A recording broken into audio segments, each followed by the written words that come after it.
Assalamualaikum warahmatullahi wabarakatuh. Perkenalkan, nama saya Sylvia Putri Margareta dari kelas 10 IPS 2 absen 10.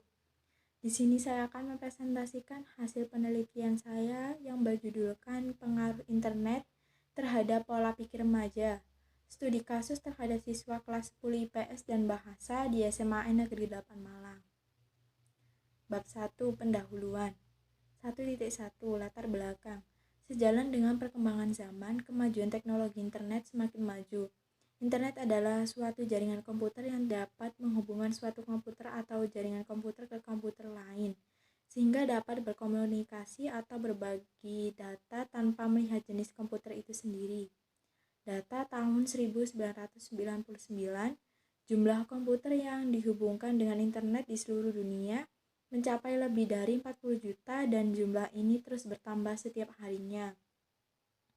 Saat ini jumlah situs web mencapai miliaran, isinya memuat berbagai macam topik. Tentu saja situs-situs itu menjadi sumber informasi baik yang positif maupun negatif. Virus kecanduan internet telah menyerang tak hanya orang dewasa, melainkan anak-anak dan remaja pun telah banyak memiliki akun berbagai situs pertemanan online yang ada. Perkembangan zaman dan teknologi, khususnya dalam saat ini, memberi dampak tidak sedikit terhadap perilaku atau pola pikir anak remaja. Ada baiknya jika anak atau remaja mengenal dan menguasai teknologi atau internet sejak dini. Sebab, tak terhindarkan di kemudian hari, teknologi akan berperan penting dalam memudahkan kehidupan manusia. Namun, menjadi hal yang mengkhawatirkan tatkala internet telah disalahgunakan dan orang tua kehilangan kontrol terhadap apa yang dilihat dan dilakukan oleh anak atau remaja di berbagai situs pertemanan yang mereka masuki. Kehadiran internet itu akan kita rasakan manfaat dan kegunaannya sejauh kita memandang dan memanfaatkan internet untuk hal-hal positif. 1.2 Rumusan masalah. A. Apa dampak positif dan dampak negatif penggunaan internet bagi remaja? B. Apa pengaruh internet terhadap pola pikir remaja? C. Apa hambatan yang dirasakan siswa dalam menggunakan internet? 1.3 Tujuan dan manfaat. 1.3.1 Tujuan. 1. Mengetahui apa saja dampak positif dan negatif penggunaan internet bagi remaja. 2. Mengetahui apa saja pengaruh internet terhadap pola pikir remaja. 3. Mengetahui bagaimana solusi dalam penyelesaian masalah internet. 1.3.2 Manfaat. 1. Manfaat teoritis. Meningkatkan pengetahuan dan pemahaman peneliti tentang dampak yang dibawakan internet terhadap pola pikir remaja. 2. Manfaat praktis. Diharapkan penelitian ini dapat menjadi acuan bagi penelitian berikutnya, dan diharapkan dapat menambah informasi terhadap masyarakat tentang dampak yang diberikan internet bagi remaja. Bab 2. Landasan teori. 2.1 Internet. Internet adalah sistem jaringan komputer yang saling terhubung secara global dengan menggunakan paket protokol internet atau TCP atau IP untuk menghubungkan perangkat di seluruh dunia.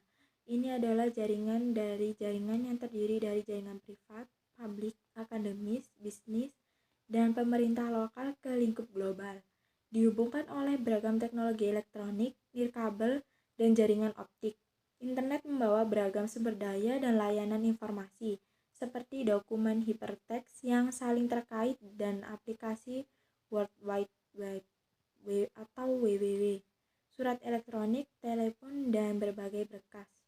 Sebagian besar media komunikasi tradisional, termasuk telepon, radio, televisi, surat kabar, dan surat kabar dibentuk ulang, didefinisikan ulang, atau bahkan dilewati oleh internet, sehingga melahirkan layanan baru seperti email, telepon internet, televisi internet, musik online, surat kabar digital, dan situs web streaming video, surat kabar, buku, dan penerbitan cetak lainnya beradaptasi dengan teknologi situs web atau dibentuk kembali. Internet telah memungkinkan dan mempercepat bentuk interaksi pribadi baru melalui pesan instan, forum internet, dan jejaring sosial.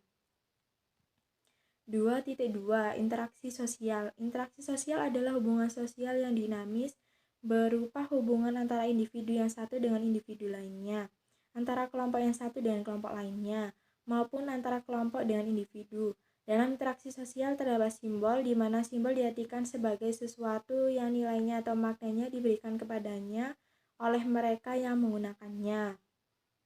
Interaksi sosial dapat terjadi jika ada kontak sosial dan komunikasi.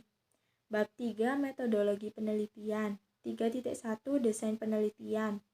Penulisan ini menggunakan metode penelitian kualitatif. Melalui metode ini diharapkan dapat membedah fenomena yang diteliti. Penelitian kualitatif ini sifatnya hanya menggambarkan serta menjabarkan temuan di lapangan tanpa memerlukan hipotesis. Metode ini juga mengangkat fakta, keadaan, variabel, dan fenomena-fenomena terjadi ketika penelitian berlangsung dan menyajikan dengan apa adanya. 3.2 Teknik pengumpulan data. Pada subjudul ini, penelitian akan menggunakan beberapa teknik pengumpulan dan pengolahan data, yaitu sebagai berikut. 1. Teknik pengumpulan data. Dalam melakukan pengumpulan data untuk dapat menghasilkan data penelitian yang diperlukan, peneliti menggunakan beberapa teknik pengumpulan data, yaitu A. Wawancara. Wawancara dilakukan untuk mendapatkan penjelasan informasi yang lebih mendalam dari orang-orang yang dianggap lebih tahu tentang bahan kajian yang sedang diteliti. Wawancara dilakukan pada saat narasumber memiliki waktu yang luang. Dalam hal ini, peneliti melakukan dua pendekatan wawancara, yaitu wawancara langsung dan tidak langsung. Dalam wawancara tidak langsung, penulis mengkaji dari referensi wawancara yang telah dilakukan oleh orang lain, bersumber dari media. Pada wawancara langsung, dilakukan wawancara dengan siswa-siswi SMA Negeri 8 Malang. B. Observasi.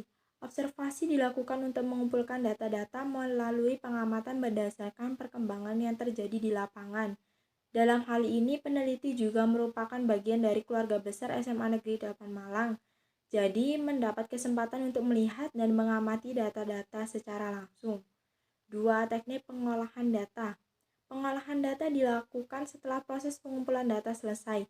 Data yang diperoleh dari wawancara dan literatur dikumpulkan untuk selanjutnya diseleksi untuk kepentingan penulisan, agar proses pendeskripsian berjalan secara terarah dan sistematis. 3.3 Tahapan penelitian. Dalam melakukan sebuah penelitian diperlukan adanya tahapan-tahapan yang dapat membantu proses pelaksanaan penelitian agar rencana yang disusun berjalan dengan baik. Sehingga dalam penelitian ini diperlukan proses tahapan penelitian sebagai berikut. 1. Pembuatan rancangan penelitian. 2. Pelaksanaan penelitian. Bab 4 Pembahasan. 4.1 Dampak yang dirasakan siswa dalam menggunakan internet. Hampir setiap hari siswa menggunakan internet. Ada banyak dampak yang diberikan internet kepada siswa. Dampak negatif yang diberikan oleh internet yaitu banyaknya berita hoax dan hate speech, berupa ketikan yang membuat pihak lain merasa menjadi tersinggung dan terugikan. Selain itu, internet yang bersifat SPY atau mata-mata dalam segala aktivitas kita di internet. Internet diprogramkan untuk selalu menyogohkan konten-konten serupa yang sering kita tonton sehingga dapat menyebabkan kecanduan. Adapun dampak positif yang dirasakan siswa dalam menggunakan internet yaitu dengan ada internet, siswa dapat menggali lebih banyak informasi mengenai berita-berita terkini. Internet juga bisa merubah mindset siswa menjadi lebih baik. Dengan internet, siswa juga akan banyak menerima informasi terkait lomba-lomba yang menambah pengalaman. Mereka juga mendapatkan motivasi dan juga tips-tips dari internet. Adanya beberapa konten yang bisa merubah pola pikir menjadi lebih baik, dan juga mereka bisa berkomunikasi dengan keluarga yang jaraknya jauh dengan mudah. Dari data yang saya peroleh, banyak siswa merasakan lebih banyak dampak positif yang diberikan oleh internet, yaitu dapat menemukan informasi atau materi untuk belajar di rumah, dan juga mereka merasa mindsetnya berubah menjadi lebih baik. Juga dengan adanya internet, siswa menjadi lebih produktif mengikuti lomba. Namun, ada juga siswa yang merasakan kedua dampak yang diberikan internet, karena banyak keuntungan yang diterima dari media sosial, namun juga merasakan dampak negatif yaitu dengan adanya internet, mereka jadi sedikit overthinking karena melihat hal-hal yang tidak penting. 4.2 Pengaruh internet untuk pola pikir siswa. Internet dengan segala yang ada di dalamnya kerap menawarkan hal yang menggiurkan dan tak sedikit juga hal konyol di luar akal sehat dan menyimpang. Hal inilah yang seringkali kita temukan yang kebanyakan dilakukan anak-anak dan remaja tatkala setelah anak atau remaja mengenal internet dan memasuki situs pertemanan yang ada di internet.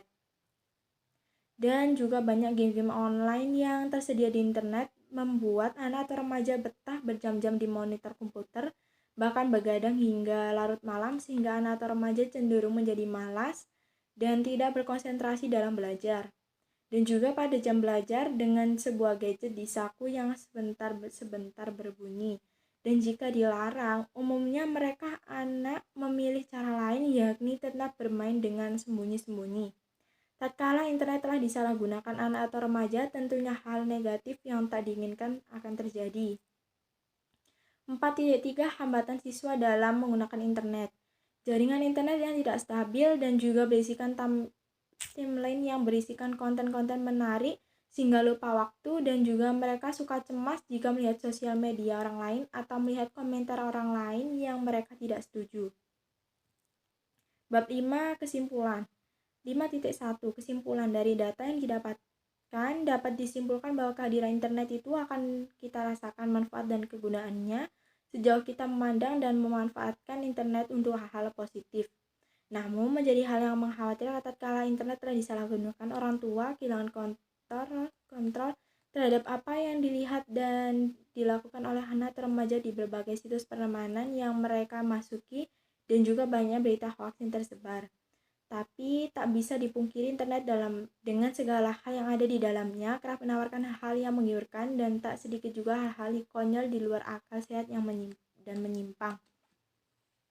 Hal inilah yang seringkali kita temukan yang kebanyakan dilakukan anak-anak dan remaja kita tatkala setelah anak atau remaja mengenal internet dan memasuki situs pertemanan yang ada di internet seperti Facebook, Twitter, Instagram, dan situs pertemanan yang lainnya.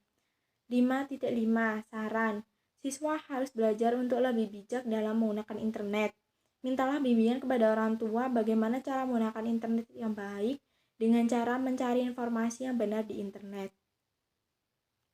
Sekian dari saya, terima kasih atas perhatiannya. Wassalamualaikum warahmatullahi wabarakatuh.